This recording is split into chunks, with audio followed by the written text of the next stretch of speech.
येत आहे प्रतीक्षा घुगे, 8वी ब. नमस्कार.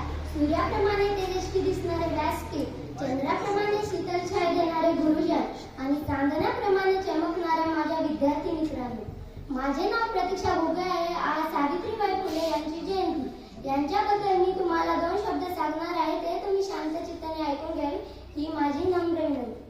अंधार फाडून ज्ञानाचा दिवा पेटवला, स्त्री शिक्षणाचा पाया जिने भक्कम रचला. अंधार फाडून ज्ञानाचा दिवा पेटवला, स्त्री शिक्षणाचा पाया जिने भक्कम रचना. अपमान, दगड, शिव्या सगळं सहन केलं. सावित्रीबाईंनी समाजाचं भविष्य बदललं. सावित्रीबाईंनी समाजाचं भविष्य बदललं. सावित्रीबाई फुले यांची आज जयंती. त्यांना मनोभावे वंदन करून मी माझ्या भाषणाला सुरुवात करते. सावित्रीबाई फुले या भारताच्या पहिल्या महिला शिक्षिका होत्या. ज्ञानबंदीच्या साखरदंडाने जेरबंद झालेल्या महिलांना ज्ञान सर्वदानाची पाठ प्रदान करणाऱ्या ज्ञानज्योती म्हणजे सावित्रीबाई. देशातील समस्त महिलांना शिक्षणाचा तिसरा डोळा प्रदान करणाऱ्या ज्ञानज्योती म्हणजे सावित्रीबाई. धर्माच्या नावाखाली समस्त भारतीय स्त्रियांचे भावाभिष्ट नाकारणाऱ्या व्यवस्थेविरुद्धचा बुलंद आवाज म्हणजे सावित्रीबाई. मित्रांनो, स्वातंत्र्यपूर्व काळात भारतात स्त्री शिक्षणाच्या बाबतीत भारतीय लोकांचा दृष्टिकोन अतिशय संकुचित होता. स्त्रियांना शिक्षण घेण्याची मनाई होती. स्त्रियांना समानतेची वागणूक नव्हती. चूल आणि मूल हे स्त्रीचे कार्यक्षेत्र आहे अशी लोकांची पक्की धारणा होती. अशा काळात 3 जानेवारी 1831 रोजी सातारा जिल्ह्यातील नायगाव येथे लक्ष्मीबाई आणि खंडोजी निवसे पाटील यांना कन्यारत्न प्राप्त झाले. तिचे नाव त्यांनी सावित्रीबाई ठेवले आणि ही सावित्री शिक्षणाची क्रांती ज्योती सावित्रीबाई फुले म्हणून लौकिक पावली. अबला मानल्या जाणाऱ्या दुर्बल स्त्रियांसाठी सावित्रीबाई सरस्वती ठरल्या.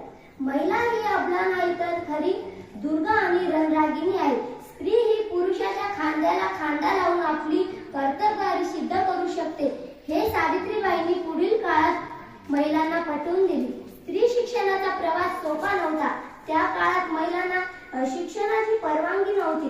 याकरिता महात्मा ज्योतिबा फुले व सावित्रीबाई यांनी खूप संघर्ष केला.